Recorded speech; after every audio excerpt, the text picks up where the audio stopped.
Представете си следното с храната, която ядете, с водата, която пиете, с въздуха, който дишате.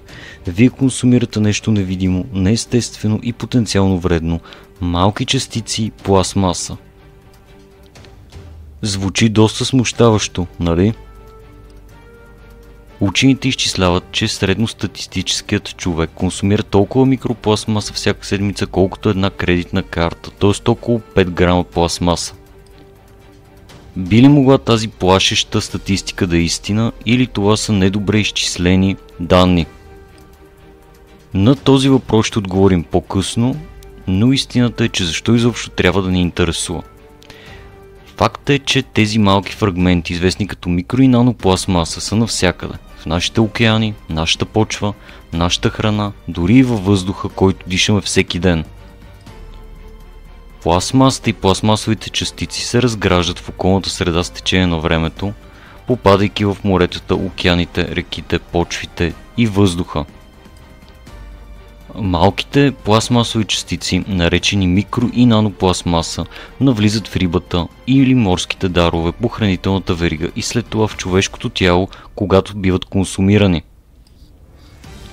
Това, което повечето хора не знаят, е, че солта съдържа значително количество микропластмаса поради начина, по който се произвежда и излагането й на замърсената среда.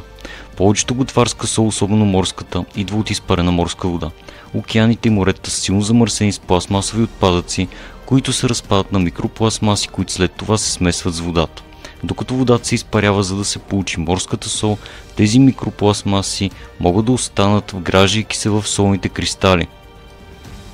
Също така проучванията показват, че както бутилираната, така и чешмяната вода могат да съдържат микропластмасови частици, които правят питейната вода източник на експозиция на микро- и нанопластмаса. Микропластмасата присъства и във въздуха като частици, особено в градските райони, където пластмасовите отпадъци и синтетичният текстил са по-разпространени. Вдишването на микропластмаса във въздуха се счита за забележителен източник.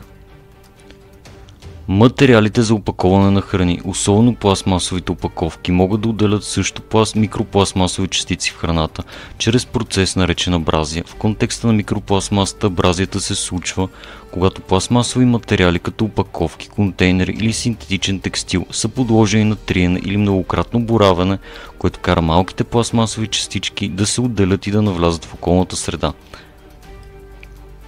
Проблемът е, че веднъж попаднала в нашето тяло, микро- и нанопластмасата не просто преминава през него, а вместо това микро- и нанопластмасата може да се задържи и да се натрупа в нашите органи и тъкани с течение на времето.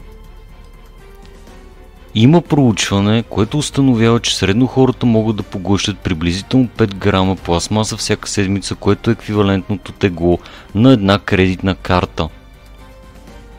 Проучването без пластмаса в природата, оценка на поглъщането на пластмаса от природата към хората, поръчена от Световният фонд за природата, извършено от Университета на Нюкасъл, Австралия, установява, че консумираме около 2000 малки парчета пластмаса всяка седмица, което е приблизително 21 грама на месец или 5 грама на месец, което е около една кредитна карта, малко над 250 грама на година. Въпреки това, има статии и проучвания, които развенчават тези числа в това проучване, показвайки ги като силно преувеличени. Това проучване моделира излагането на микропластмаси през целият живот, както при деца, така и при възрастни, като обхваща източници като храна и вдишване и проследява как тези частици могат да се натрупат в тялото. Проучването заключава, че средно човек поглъща около 4 микрограма микропластмаса на седмица, повече от 1 милион пъти по-малко от оценката на екипа от Нюкасъл за около 5 грама на седмица. Така всяка седмица възрастен може потенциално да натрупа около 4 микрограма микропластмаса в него, в зависимост от индивидуалните фактори, като диета и околна среда. И сега идва основният въпрос: трябва ли да се притесняваме от консумацията на 4 микрограма микропластмаса на седмица? Истината е, че както се споменава в друго проучване, е важно, че броят на частиците, които консумираме, може да е по-малко важен от техният размер, тъй като по-малките частици могат по-лесно да навлязат в кръвта ни и органите ни, потенциално причинявайки повече вреда. Изследванията за това колко микропластмаса има в нашата среда са оскъдни, но има още по-малко публикувани изследвания за здравните ефекти от поглъщането на микро и нанопластмасата.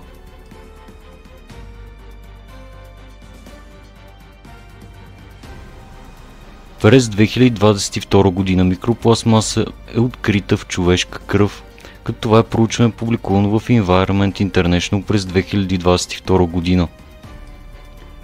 Това проучване изследва за пръв път наличието на пластмасови частици в човешката кръв. Изследователите анализират кръвни проби от 22 анонимни здрави възрастни донори и откриват пластмасови частици в 17 от тези проби, което предполага, че микропластмасата може да навлезне в човешката кръв.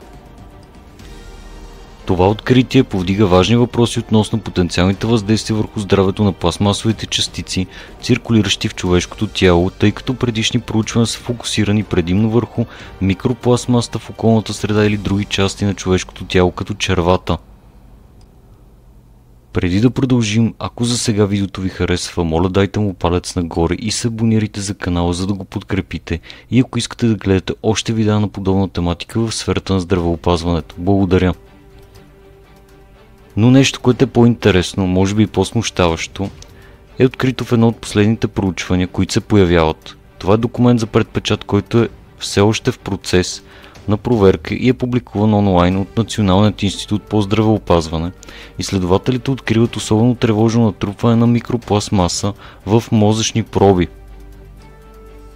Проби от аутопсия в Албакърки, събрани през 2016 и 2024 година, са подложени на анализ за 12 полимера. Човешките мозъци показват по-високи концентрации на микропластмаса, отколкото чернодробните или бъбречните проби.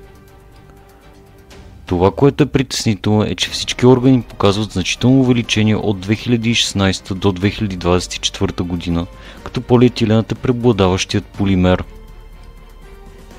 Резултатите показват, че микро и нанопластмасите се натрупват селективно в човешкият мозък и концентрациите им нарастват с течение на времето. Това откритие е важно, тъй като подчертава потенциалните рискове за неврологичното здраве, като натрупването на микропластмаса в мозъка вероятно е свързано с възпаление или други неблагоприятни ефекти. Друго проучване от 2024 година изследва за първи път наличието на микропластмаса в човешкият костен мозък. Изследователите анализират проби от костен мозък и успешно откриват микропластмасови частици, което предполага, че тези частици могат да циркулират в тялото и да се натрупат дори в костният мозък.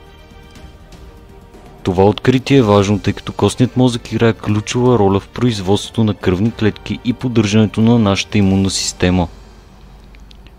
Наличието на микропластмаса в такава критична част от тялото поражда опасения за потенциалните рискове за здравето, включително въздействието върху имунната система и производството на кръвни клетки като цяло.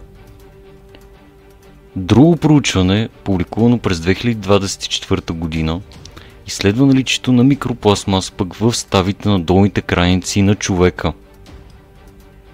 Чрез анализиране на проби от ставни тъкани от индивиди, подложени на ставна операция, изследователите идентифицират микропластмасови частици, вградени в ставните тъкани. Това изследване е едно от първите, които откриват микропластмаси в областите на човешките стави, повдигайки въпроса дали тези частици могат да допринесат за възпаление, болка или дегенерация на самите стави. Констатациите подчертават, че микропластмасата може потенциално да достигне и да се натрупа в ставните тъкани области, критични за мобилността и ежедневната функция. Както видяхме до тук, микро и нанопластмасите могат да се натрупат в човешкото тяло, а не просто се изхвърлят от него. Те се натрупват селективно в определени тъкани и органи. Изговорихме много за това, но всъщност какво наистина представляват микро и нанопластмасите по дефиниция? Микропластмасата и нанопластмасата са малки пластмасови частици, които се различават главно по размер и са странични продукти от разграждането или производството на пластмаси. Микропластмасите обикновено се дефинират като пластмасови частици с диаметър по-малък от 5 мм, но по-голям от 100 нанометра. Има първична микропластмаса, която се произвежда умишлено като малки частици, които включват микроперли, срещащи се в някои продукти за лична хигиена, като ексфолиращи скрабове, паста за зъби и други козметични продукти. Други пелети, които са малки пластмасови пелети, използвани като суровини в производството на пластмаса, или микрофибри, отделящи се от синтетичния текстил като полиестер. Има и вторична микропластмаса, която се образува, когато по-големите пластмасови предмети се разрушават с течение на времето. Тези повреди могат да бъдат причинени от фактори като слънчева светлина, защото UV лъчите отсоват и раздробяват пластмасите. Изветряване, защото физическите сили като вълни или вятър износват по-големите пластмасови отпадъци. Или биоразграждане, това е когато бактериите и другите микроорганизми частично разграждат пластмасата, което води до фрагментация. От друга страна, нанопластмасите са още по-малки с размери под 100 нанометра.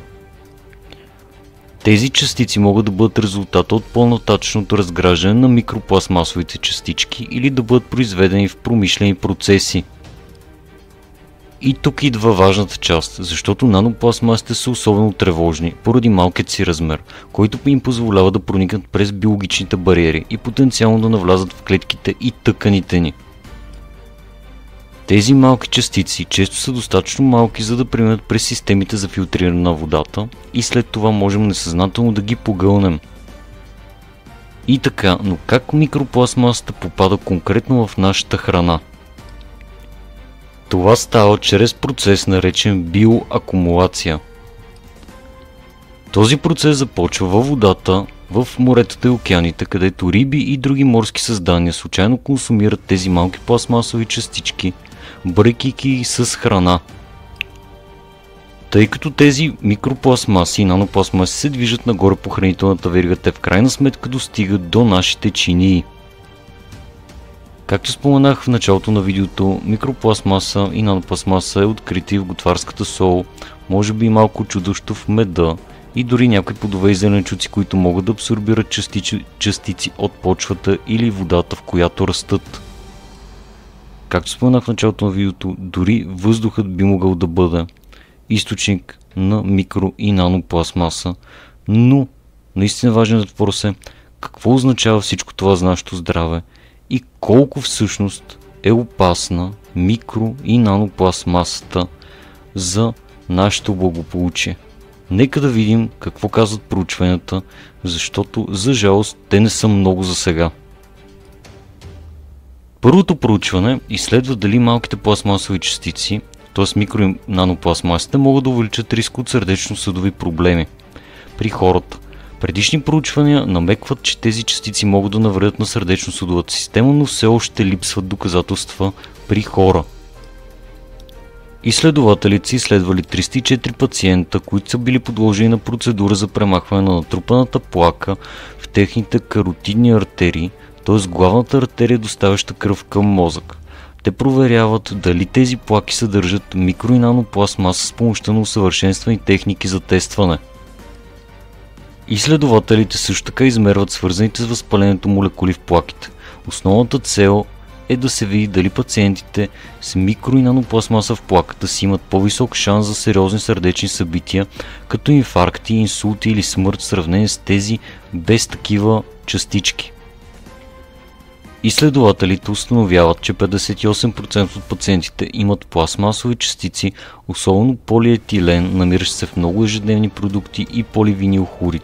При тези пациенти микрочастиците и наночастиците се виждат под микроскоп и показват назъбени ръбове в плаката. По-важното обаче е, че пациентите с микро и нанопластмаса в тяхната плака са имали значително по-висок риск, над 4 пъти по-висок такъв, от възникване на инфаркти, инсулти или смърт в рамките на приблизително 3 години от проследяването в сравнение с тези без такива частици в плаката. Казано с по-прости думи, това проучване предполага, че наличието на микро и нанопластмаси в артериалните плаки може да бъде свързано с по-висок риск от сериозни сърдечни събития, подчертавайки потенциален риск за здравето от пластмасовите частици в околната среда при хората. Изследвания показват също така, че тези частици могат да увеличат риска от белодробни проблеми като астма, проблеми с дишането, хронични белодробни заболявания и други. За да разбере това по-добре, това изследване използва компютърни симулации, за да види как частици с различни размери от 1 нанометър до 100 микрометра се движат и установяват в белите дробове при различни модели на дишане. Симулациите са много подробни, използвайки 3D модел на цялата дихателна система от носа до дълбоко в белите дробове. Резултатите показват, че формата и размерът на тези частици заедно с това колко бързо дишаме влияят на това къде се озовават в белите дробове. Проучването посочва специфични области в белите дробове, където е по-вероятно тези частици да се оттаят. Помага ни да разберем как замърсяването с пластмаса във въздуха може да навреди на човешкото здраве и хвърля светлина върху ролята на пластмасите при белодробните заболявания. Изследване като това показва, че хората все повече са изложени на малките пластмасови частички, известни като микро- и нанопластмаси, които могат да влошат възпалението директно или чрез химикали, които отделят. За хора с продължаващо възпаление от неинфекциозни заболявания, особено в червата или белите дробове, това може да улесни навлизането на микро- и нанопластмаси в тялото и достигането до други органи. Тъй като излагането на микро- и нанопластмаса нараства, това може да увеличи риска и тежестта на тези заболявания. Микро- и нанопластмасите добавят към рисковете за здравето, които вече са породени от замърсяването и се разпространяват дори във вътрешните пространства, което увеличава излагането на тях. Това е друго проучване, където изследователите излагат млади и стари мишки на микропластмаса във вода в продължение на 3 седмици, използвайки тестове за измерване на промените в поведението и анализиране на тъкани от черния дроб и мозъка им. Установява се, че краткотрайното излагане на микропластмаса води както до промени в поведението, така и до повишени имунни реакции, особено в черния дроб и мозъчните тъкани. Проучването предполага, че микропластмасата може да повлияе на когнитивните и имунните функции, подчертавайки необходимост от по-нататъчни изследвания за това как микропластмасата влияе върху бозайниците, включително хората, и как възрастта може да играе роля в тези ефекти. Следващото проучване е наистина изключително интересно, като той изследва как микро- и нанопластмасите от полистирен взаимодейства с човешки колоректални ракови клетки. Имайки предвид стомашно-черевния тракт като общ път за експозиция, излагане на пластмасовите частици, изследователите са използвали 4 типа клетъчни линии на колоректален рак, за да изследват усвояването и ефектите на микро- и нанопластмасите с различни размери. Всички клетъчни линии абсорбират микро- и нанопластмасовите частици, но скоростите на усвояване варират според размера на частиците и концентрацията. Като HCT116 клетките показват най-високи нива на усвояване. По време на клетъчното делене частиците се прехвърлят от майчините към дъщерните клетки.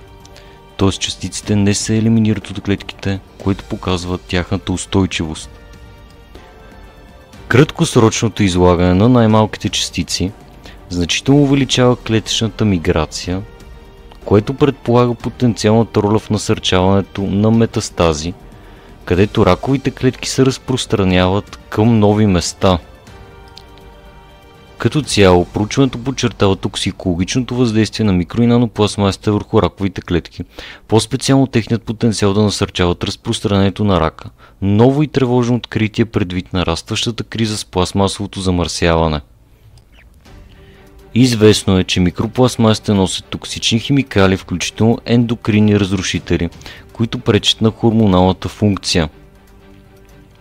Ендокринните разрушители като бисфенол А, фталати често се срещат в пластмасите. Когато тези молекули навлязат в телата ни, те могат да имитират или блокират хормони, потенциално засягайки растежа, метаболизма, плодовитостта и дори мозъчната ни функция. Някои проучвания върху животни и хора показват, че тези химикали могат да увеличат риска от репродуктивни проблеми и метаболитни нарушения. Други ендокринни разрушители биха могли да бъдат инсектициди, пестициди, също така парабени, които се използват в козметиката, и ПФАС, които са вечните химикали. Всички тези химикали са допринесли за това през последните 50 години значително да се намали количеството на сперматозоидите при мъжете. Направих видео за това в канала ми, Ако искате да го гледате, можете да го видите чрез линк в описанието по-долу. Връщайки се на микропластмасата, тя не само засяга хората, но е изключително вредна за нашата планета като цяло. Дивата природа е еднакво уязвима от въздействието на пластмасата. Риби, птици и други животни могат да страдат от недохранване, отравяне и репродуктивни проблеми поради поглъщането на микропластмаса, което вреди на екосистемите и хранителната верига, на която ние разчитаме. И така, какво можем да направим накратко, за да избегнем поглъщането на тази микро и нанопластмаса? Пиенето на бутилирана вода от време на време не би трябвало да представлява проблем, но ако се притеснявате, използването на стоманена или стъклена бутилка за многократна употреба може да помогне за намаляването на излагане на микропластмаса. Чешмяната вода обаче се оказа, че също може да съдържа микропластмаса. Някои водни филтри са сертифицирани за намаляване на микропластмасата, въпреки че не могат да я премахнат напълно.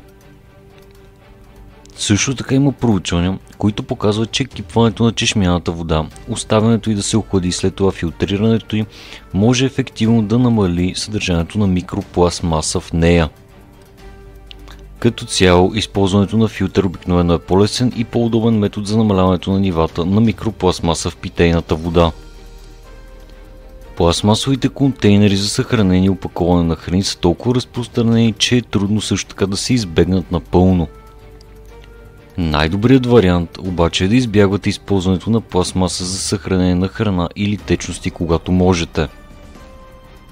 Освен това, се опитайте да ограничите излагането на всяка пластмаса, независимо дали е етикетирана без BPA или безопасна за микровълнова печка на високи температури. Фактори като слънчева светлина, киселинни вещества и износване също могат да отслабват пластмасата.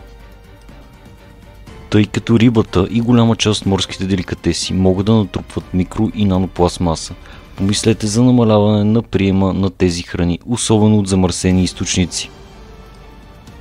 Освен да натрупват микро- и нанопластмаса в себе си с течение на времето, рибата и морските дарове могат да биоакумулират също така живак в себе си, което е тежък метал, който ние консумираме най-вече с рибата и морските деликатеси, който също може да се натрупа в нас и да доведе до определени здравословни проблеми.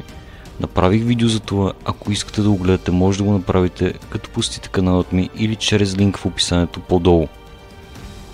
Стремете се да използвате дървени, метални или силиконови съдове вместо пластмасови, особено когато готвите на високи температури. Намаляването на употребата на пластмаса не е само избор за вашето здраве, но и положителна стъпка за околната среда. По-малко пластмасови отпадъци означава по-малко микропластмаси в хранителната верига и по-чисти екосистеми. Микропластмасата е основна грижа не само за нас, но и за здравето на цялата ни планета. Въпреки че науката все още разкрива пълното въздействие на тези малки частици, ние вече знаем достатъчно, за да започнем да правим по-добър избор. Нека работим заедно, за да намалим пластмасовият отпадък за нашето здраве, за нашата планета и за бъдещите поколения. Това беше всичко за днешното видео. Ако ви харесват видеа на подобна тематика, моля абонирайте се за канала, за да го подкрепите и харесайте това видео. До следващият път!